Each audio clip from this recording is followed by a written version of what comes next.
Bienvenue sur Comptabilité Simple, la chaîne qui vous aide à comprendre la comptabilité et la gestion d'entreprise de manière simple et claire.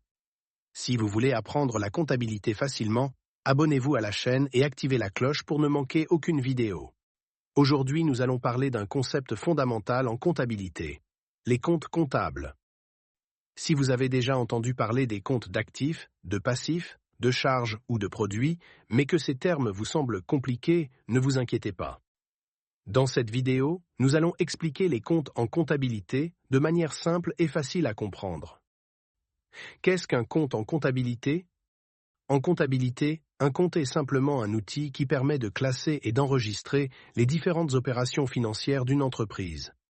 Il permet de suivre l'évolution des éléments du patrimoine, bilan, et de la performance, résultat, d'une entreprise. Un compte est identifié par un numéro et un nom, organisé en classes, 1 à 7, selon le plan comptable général. Chaque transaction financière doit être enregistrée dans un compte. Par exemple, lorsqu'une entreprise reçoit de l'argent, paie une facture ou achète du matériel, ces opérations doivent être enregistrées dans des comptes spécifiques. Les comptes permettent donc d'organiser toutes les informations financières de l'entreprise. Sans les comptes, il serait très difficile de suivre les finances d'une entreprise. Les principaux types de comptes en comptabilité, les comptes sont généralement classés en plusieurs catégories principales. Les 4 catégories les plus importantes sont les comptes d'actifs, les comptes de passifs, les comptes de charges, les comptes de capital, les comptes de produits.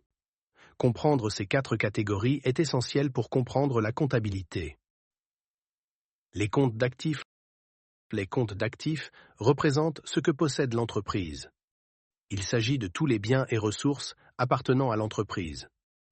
Par exemple, l'argent dans la banque, le matériel, les ordinateurs, les véhicules, les marchandises, les bâtiments. Si une entreprise possède de l'argent ou des biens, ces éléments apparaissent dans les comptes d'actifs. Les comptes d'actifs représentent donc les ressources de l'entreprise. Les comptes de passifs représentent ce que l'entreprise doit à d'autres personnes ou organisations. En d'autres termes, ce sont les dettes de l'entreprise. Par exemple, les prêts bancaires, les factures à payer les dettes envers les fournisseurs. Si une entreprise emprunte de l'argent à une banque, cette dette apparaît dans les comptes de passifs. Le passif représente donc les obligations financières de l'entreprise.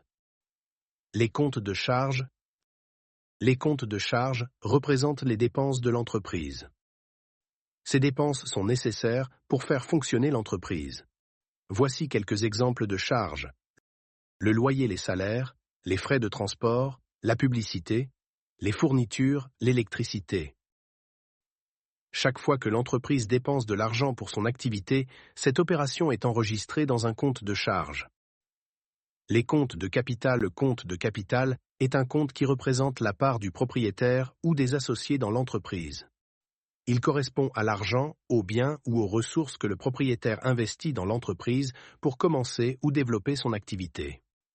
Le compte de capital peut aussi augmenter lorsque l'entreprise réalise des bénéfices et peut diminuer lorsque le propriétaire retire de l'argent de l'entreprise.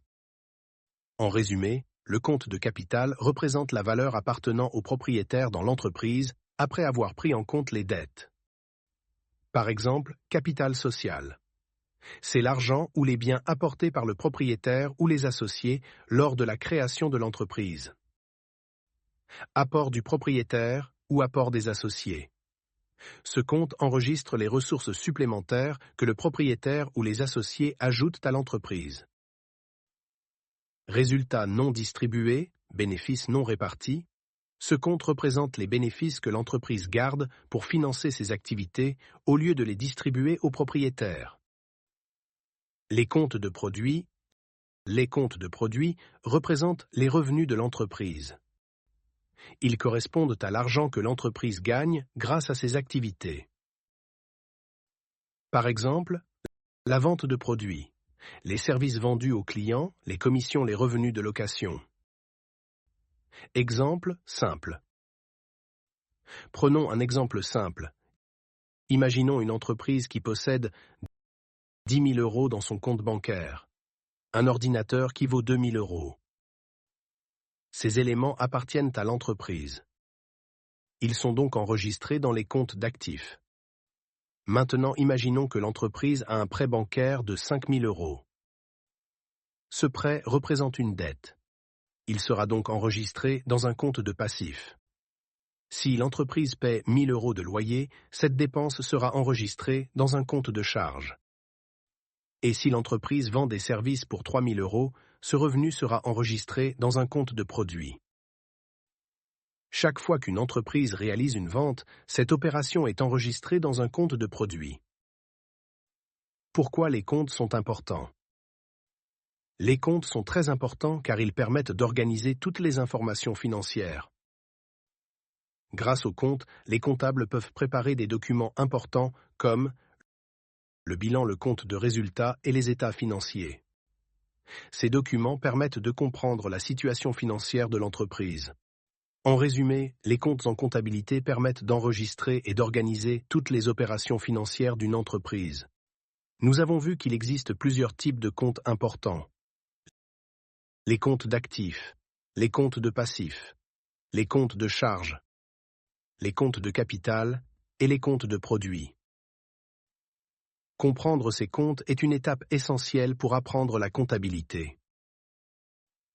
Si cette vidéo vous a aidé à mieux comprendre les comptes en comptabilité, abonnez-vous à la chaîne Comptabilité Simple, laissez un like et partagez cette vidéo. Et dites-moi dans les commentaires, quel sujet de comptabilité voulez-vous que j'explique dans la prochaine vidéo? À très bientôt pour une nouvelle vidéo sur Comptabilité Simple.